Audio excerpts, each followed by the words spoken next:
जंगल की सैर करते हुए महाराज गड्ढा अपनी बग्घी में आराम से बैठे थे। तभी बबलू गड्ढा ने बग्घी को रोकने का संकेत दिया। उसने सामने मौजूद शेर राजू की ओर हाथ दिखाते हुए कहा, महाराज, लगता है शेर राजू आपसे मिलने आया है। महाराज ने तुरंत उसकी ओर ध्यान दिया। राजू, जरा यहाँ आओ। महाराज की आवाज सुनते ही शेर राजू तुरंत आगे बढ़ा। वह रथ के समीप पहुंचा, आदर पूर्वक अपना सिर झुकाया और विनम्रता से खड़ा हो गया। आज पूरे रास्ते पर धूल नजर आ रही है, इसे तुरंत अच्छी तरह साफ करवा दो। और सुन लो, अगर जमीन पर एक भी पत्ता दिखाई दिया तो आज शाम किसी को भोजन नहीं मिलेगा। मेरी बात साफ साफ समझ में आ गई? जैसी आपकी आज्ञा महाराज। शेर राजू बिना कोई विरोध के झुक गया और रास्ते की धूल साफ करने में लग गया। जो शेर कभी पूरे जंगल का सबसे ताकतवर शासक माना जाता था, वही आज एक गधे के आदेश पर सफाई कर रहा था। तभी पास के एक ऊंचे पेड़ की डाल पर बैठा अंकित बंदर यह सब देखकर हैरान रह गया। वह कुछ ही समय पहले मुसाफिर के रूप में इस जंगल में पहुंचा था और अपनी आंखों के सामने यह अनोखा नजारा देखकर स्तब्ध था। यह मैं क्या देख रहा हूं? इतना शक्तिशाली शेर एक गधे के आदेश मान रहा है। यह कैसे संभव है? गधा तो हमेशा सीधा साधा और कमजोर माना जाता है, फिर वह पूरे जंगल का शासक कैसे बन बैठा? कहीं मेरी आंखें धोखा तो नहीं खा रही, या फिर मैं कोई अजीब सपना तो नहीं देख रहा? पेड़ की ऊंची डाल से अंकित फुर्ती से नीचे उतरा। वह बिना देर के पास में खड़ी एक हिरनी की ओर बढ़ा, क्योंकि उसके मन में उठ रहे सवालों का जवाब उसे उसी से मिलने की उम्मीद थी। अरे जरा ठहरो, मेरी एक बात का जवाब दो। आखिर यहां चल क्या रहा है? सामने जो शेर है वह उस बग्घी में बैठे गधे के आदेश क्यों मान रहा है? और यह गधा पूरे जंगल का शासक कैसे बन गया? लगता है तुम इस जंगल में पहली बार आए हो। ऐसी बातें क्यों कर रहे हो?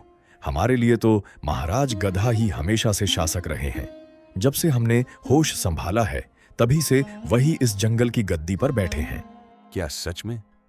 यह बात मेरी समझ से बाहर है। शेर तो अपनी ताकत, साहस और शिकार करने की क्षमता के लिए जाना जाता है। ऐसे शक्तिशाली जानवर की जगह एक साधारण और कमजोर गधा जंगल का शासक कैसे बन सकता है? यह बात मुझे बिल्कुल समझ नहीं आ रही। धीरे बोलो, अगर महाराज ने तुम्हारी बातें सुन ली तो तुम्हारी बड़ी मुसीबत हो जाएगी। हमारे गधा महाराज को ही इस जंगल का सबसे समझदार शासक माना जाता है। उनका कहना है कि जंगल केवल ताकत से नहीं, बल्कि अनुशासन और आदेशों का पालन करने से चलता है। इसलिए यहां से तुरंत निकल जाओ। अगर महाराज के पहरेदारों की नजर तुम पर पड़ गई तो तुम्हारे लिए अच्छा नहीं होगा। नहीं, मैं अभी यहां से जाने वाला नहीं हूं। इस जंगल में जरूर कोई बड़ा रहस्य छिपा है। ऐसा लगता है जैसे किसी ने पुरानी सच्चाइयों और इतिहास को लोगों की यादों से मिटा दिया हो। जब तक मुझे इसकी असली हकीकत का पता नहीं चल जाता, मैं चैन से नहीं बैठूंगा। वहां से निकलने के बाद अंकित जंगल के भीतर काफी दूर तक चलता रहा। रात होने पर उसे एक घना पेड़ दिखाई दिया, इसलिए उसने उसी की छाया में आराम करने का फैसला किया और वहीं सो गया। लेकिन जब अगली सुबह उसकी आंख खुली तो वह हैरान रह गया। वह उसी स्थान पर खड़ा था जहां से उसने एक दिन पहले पहली बार इस रहस्यमयी जंगल में कदम रखा था। अरे, यह कैसे हो गया? मैं तो रात उस बड़े पेड़ के नीचे सोया था, फिर सुबह उठते ही वापस इसी जगह कैसे पहुंच गया? मेरी समझ में कुछ भी नहीं आ रहा। लगता है इस जंगल में कोई गहरा रहस्य छिपा है और यहाँ जो कुछ हो रहा है वह बिल्कुल सामान्य नहीं है। उसी समय उसकी नजर सामने खड़े शेर पर पड़ी। वह ठीक उसी स्थान पर मौजूद था जहां वह पिछली बार दिखाई दिया था। अंकित अब भी इस अजीब दृश्य का मतलब समझने की कोशिश ही कर रहा था कि तभी महाराज की वही शाही बग्घी एक बार फिर आकर उसी जगह रुक गई। इधर आओ। इस रास्ते की हालत मुझे बिल्कुल पसंद नहीं आई। हर तरफ धूल फैली हुई है, इसे तुरंत अच्छी तरह साफ कर दो। और ध्यान रहे, अगर जमीन पर एक भी पत्ता नजर आया तो आज शाम किसी को भोजन नहीं मिलेगा। मेरी बात अच्छी तरह समझ ली? जैसा आपका आदेश महाराज। अभी इसी क्षण आपका हुक्म पूरा करता हूं। अंकित पेड़ की डाल पर चुपचाप बैठा सब कुछ देख रहा था। यह नजारा देखकर उसका चेहरा फीका पड़ गया और वह पूरी तरह सन्न रह गया। उसे साफ याद था कि एक दिन पहले भी गधा महाराज ने बिल्कुल ऐसे ही आदेश दिए थे और शेर राजू ने भी बिना किसी विरोध के उसी तरह उनका पालन किया था। तभी उसके मन में एक बात कौंधी। वह तो पिछली रात इसी पेड़ के पास सोया था, फिर सुबह दोबारा उसी जगह कैसे पहुंच गया जहां से उसकी यात्रा शुरू हुई थी? क्या घटनाएं फिर से दोहराई जा रही थी या सचमुच समय पीछे लौट आया था? उसके मन में एक के बाद एक अनगिनत सवाल उठने लगे। घबराकर वह फुर्ती से पेड़ से नीचे उतरा और तेजी से उस स्थान की ओर दौड़ा जहां उसने पिछली बार हिरनी को देखा था। वहां पहुंचकर उसने देखा कि हिरनी आज भी उसी जगह शांति से घास चर रही थी, मानो बीच का पूरा दिन कभी बीता ही ना हो। यह देखकर अंकित घबराया हुआ उसके पास पहुंचा। बहन, जरा ठहरो, मेरी बात तो सुन लो। तुम कौन हो? तुम्हें देखकर लग रहा है कि तुम किसी बड़ी चिंता में हो। क्या तुम पहली बार इस जंगल में आए हो? क्या तुम्हें मेरी याद नहीं है? हम तो कल यहीं मिले थे।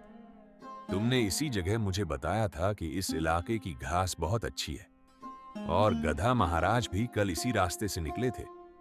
उन्होंने तब भी धूल देखकर वही आदेश दिया था। आखिर वही घटनाएं फिर से कैसे दोहराई जा रही हैं? मुझे कुछ भी समझ नहीं आ रहा। लगता है तुम्हें कोई गलतफहमी हो गई है मुसाफिर। तुम जिस कल की बात कर रहे हो वैसा कुछ भी नहीं हुआ। आज ही हमारी पहली मुलाकात है, इससे पहले मैंने तुम्हें कभी नहीं देखा। और महाराज बबलू भी आज पहली बार इस रास्ते से निकले हैं। तुम्हारी बातें सुनकर तो सच में हैरानी हो रही है। हिरनी की बात सुनकर अंकित कुछ कदम पीछे हट गया। उसका दिल तेजी से धड़कने लगा। अब उसे धीरे धीरे सच्चाई समझ आने लगी थी। इस जंगल के सभी जीव एक रहस्यमय समय चक्र में फंसे हुए थे, जहां हर नई सुबह उनकी पुरानी यादें मिट जाती थीं। गधा बबलू केवल राजा नहीं था, बल्कि इस पूरे रहस्य का पहरेदार था और पूरा जंगल किसी कैद खाने से कम नहीं लगता था।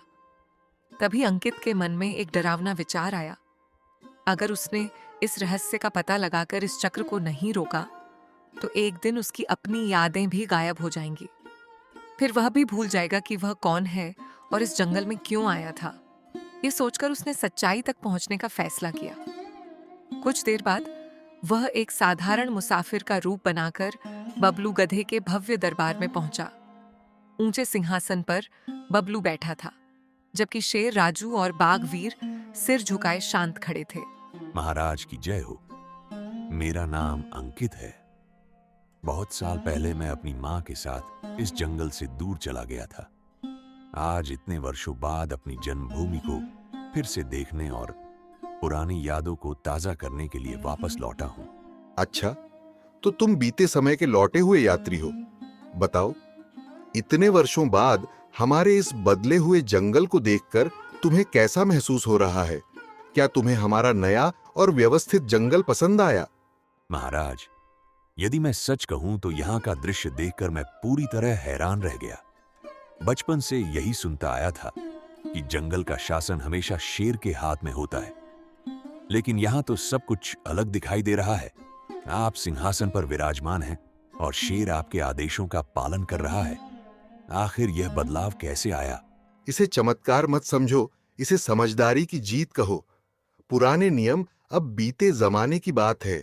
आज इस जंगल में केवल बल नहीं बल्कि बुद्धिमानी का महत्व है। शेर और बाघ चाहे कितने भी शक्तिशाली हों, लेकिन उनकी सोच और फैसले अब मेरे नियंत्रण में हैं। महाराज, आपकी व्यवस्था देखकर मैं सचमुच प्रभावित हुआ हूं। यदि आपकी अनुमति हो तो मैं कुछ समय इस जंगल में ठहरकर आपके शासन और यहाँ की व्यवस्था को नजदीक से समझना चाहता हूं। क्या मुझे इसकी आज्ञा मिलेगी? ठीक है, तुम्हें यहां रहने की अनुमति है, लेकिन मेरी एक बात हमेशा याद रखना। इस जंगल में जरूरत से ज्यादा सवाल करने वालों के लिए अंजाम अच्छा नहीं होता। इसलिए अपनी सीमा में रहना और जितना कहा जाए उतना ही करना। गहरी रात हो चुकी थी और पूरे महल में सन्नाटा पसरा हुआ था। अंकित एक विशाल खंभे की आड़ में छिपकर चुपचाप बबलू गधे के कक्ष पर नजर रखे हुए था।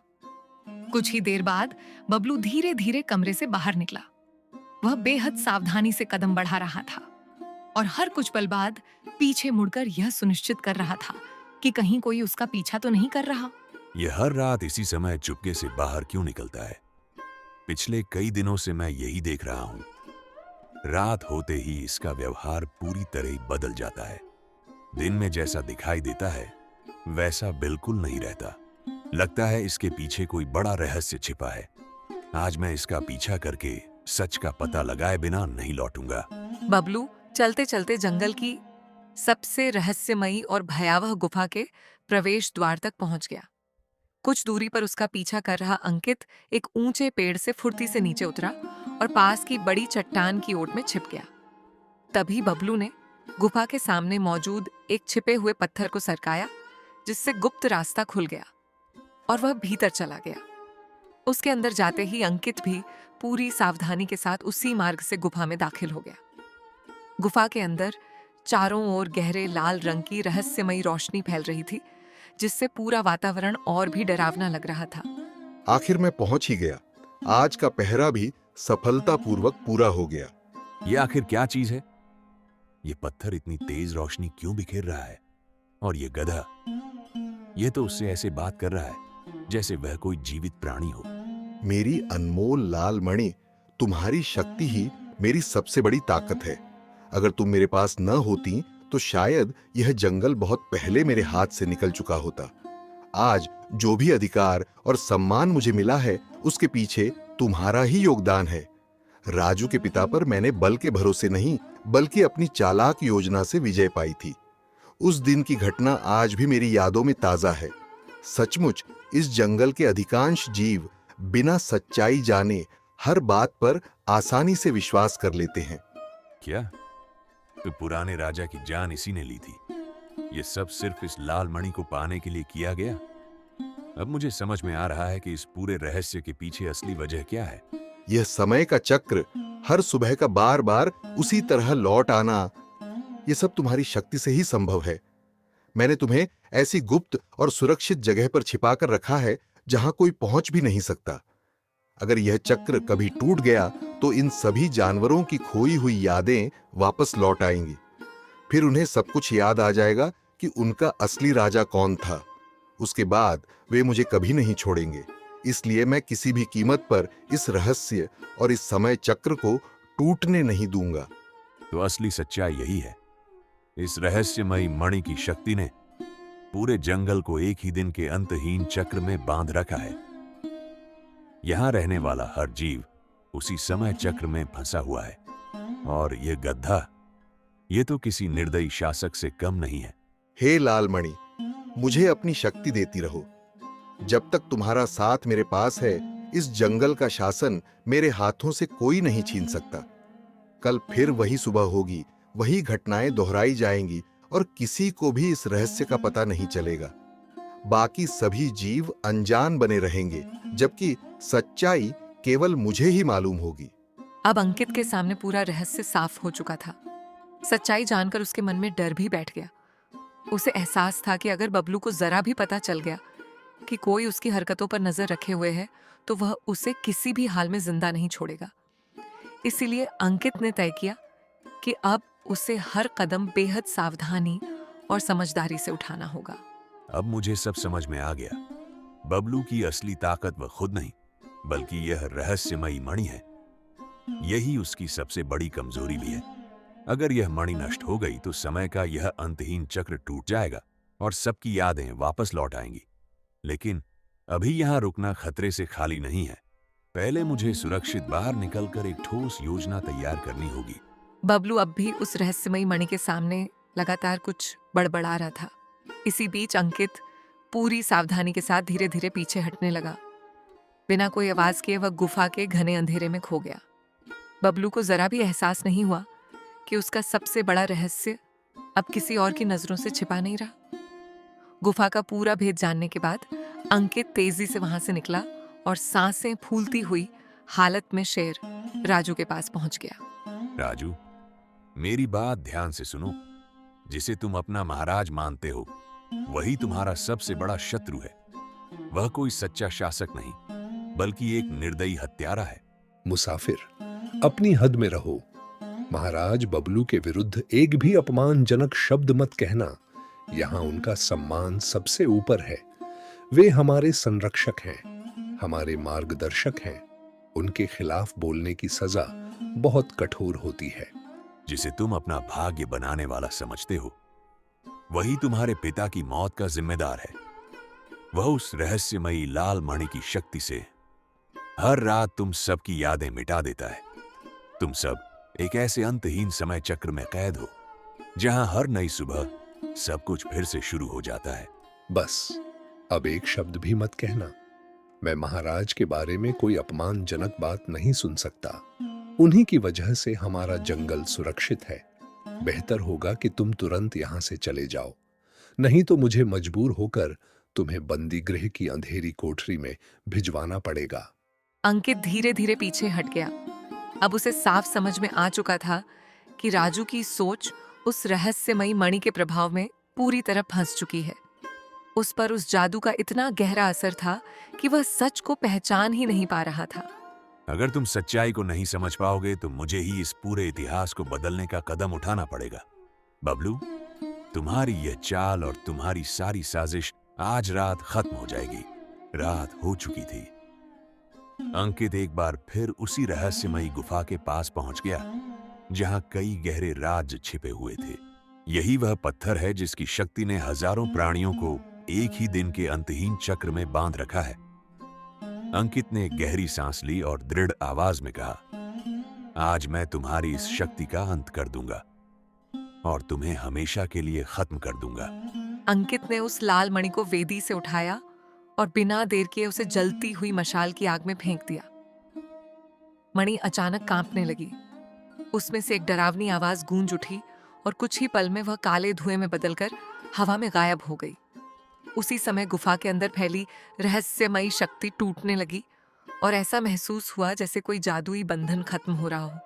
नहीं, नहीं, ये सूरज, आज का सूरज पहले जैसा क्यों नहीं लग रहा?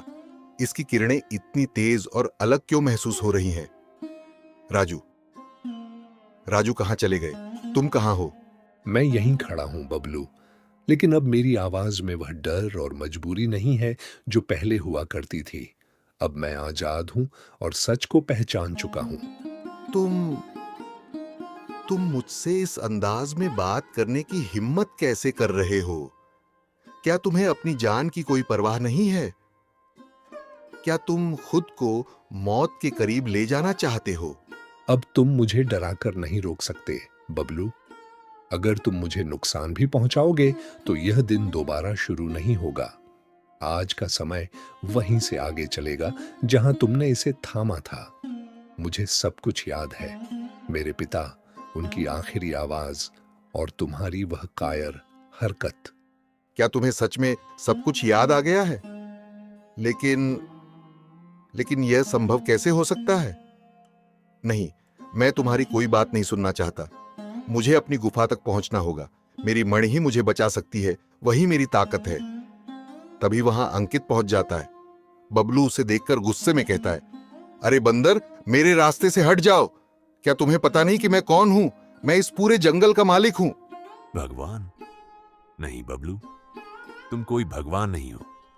तुम तो एक डरे हुए और कमजोर प्राणी हो जो अपनी ही परछाई से घबरा कर भाग रहा है। तुम उस गुफा की ओर जा रहे हो, लेकिन अब बहुत देर हो चुकी है। तुम्हारी सच्चाई सबके सामने आ चुकी है। तुम आखिर जानते क्या हो? तुमने मेरे साथ क्या कर दिया? मुझे सब समझ आ गया है। तुमने ही मेरी मणि छिपाई है या चुरा ली है। उसे तुरंत मुझे वापस कर दो। मैंने तुम्हारी मणि चुराई नहीं है बबलू। मैंने उसे हमेशा के लिए खत्म कर दिया है। उसी अग्नि में डाल दिया जहां तुम्हारे झूठ, तुम्हारे अत्याचार और तुम्हारे सारे पाप भी जलकर राख हो गए। नहीं, नहीं, यह सच नहीं हो सकता। तुम झूठ बोल रहे हो। मेरी मणि कभी नष्ट नहीं हो सकती। वह अमर है, उसे कोई खत्म नहीं कर सकता। मणि भले ही अमर थी, लेकिन तुम्हारा झूठ हमेशा के लिए नहीं टिक सकता। देखो, पूरा जंगल अब जाग चुका है। अब इस समय चक्र को दोबारा शुरू करने का कोई रास्ता नहीं बचा है। अब तुम्हें अपने किए गए कर्मों का जवाब देना पड़ेगा। मेरी शक्ति, मेरा सब कुछ खत्म हो गया। अब मेरे पास कुछ भी नहीं बचा। मैं क्या करूंगा? मैं फिर से वही कमजोर और साधारण गधा बन गया हूँ जैसा पहले था। तुम असली राजा कभी थे ही नहीं बबलू। तुम सिर्फ एक डरपोक प्राणी थे जो समय के जाल के पीछे छिपकर अपनी हुकूमत चलाते रहे। तुमने हमें वर्षों तक उसी एक दिन में कैद करके रखा। मेरे पिता के साथ जो अन्याय हुआ उसका जिम्मेदार भी तुम ही हो। आज तुम्हें अपने किए हुए हर अपराध का परिणाम भुगतना पड़ेगा। राजू ने बबलू को उसी अंधेरी काल कोठरी में बंद कर दिया जिसे कभी बबलू ने दूसरों को सजा देने के लिए बनाया था। अब वही जगह उसके अपने कर्मों की सजा बन चुकी थी। अंकित, तुमने केवल हमें इस समय के जाल से आजाद नहीं कराया, बल्कि हमारी पहचान और हमारा जीवन भी बचा लिया। तुम्हारे इस महान कार्य के लिए मैं हमेशा तुम्हारा आभारी रहूंगा। जंगल में अब पूरी तरह शांति लौट चुकी थी। समय का वह रहस्यमयी चक्र हमेशा के लिए खत्म हो गया था। अंकित ने अपना सामान उठाया और धीरे धीरे जंगल की सीमा पार करके आगे की ओर निकल गया। तो नमस्कार दोस्तों, आपने इस कहानी को सुना और देखा। जिस प्रकार से इसमें जो है एक गंवार व्यक्ति यानी कि कम बुद्धिमान व्यक्ति भी बड़े बड़े शेर को कैदी बना सकता है, लेकिन सच्चा मित्र हो तो उसे बड़े ही सरलता के साथ आपके कठिनाई को भी दूर कर सकता है और आपको सही मार्ग पे भी बंदर की तरह ले आ सकता है। तो जीवन में हमें दोस्तों अच्छे मित्र की भी आवश्यकता है और सच्चे मित्र की आवश्यकता है। बाकी आप लोगों को कहानी ये कैसी लगी, आप लोग हमें कमेंट के माध्यम से सुझाव दे सकते हैं। नया वीडियो बनाने का भी आप लोग जो है कि प्रेरणा दे सकते हैं। और दोस्तों काफ़ी मेहनत लगता है वीडियो बनाने में, तो आप एक लाइक और बेल आइकन के दबा करके हमारे चैनल को सब्सक्राइब करें। और मिलते हैं फिर हम नए वीडियो में नए कहानी के साथ, नए जज्बे के साथ। तब तक के लिए बाय बाय, टाटा, नमस्कार, जय हिंद।